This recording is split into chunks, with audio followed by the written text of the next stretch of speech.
al pit guarxar jo, finestres, portes, tot. Una maldat, tot el camp fes d'aigua.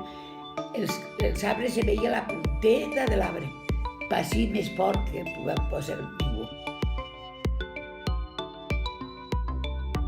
Teníem por per això, mos feien eixa por, els majors, que t'agarra el greixero.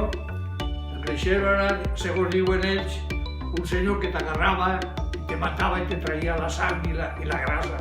Per això diem greixero. Yo ganaba a las montes y todos los días me castigaban cuando me pillaban en la maestra.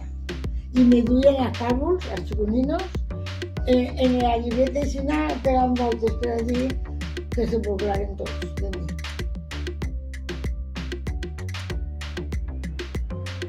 Yo, por ejemplo, cuando intervine en la primera manifestación que se hizo en Valencia del mundo obrero, que fue en el año 1966, recuerdo los palos que daba la policía ahí en la calle de la Paz.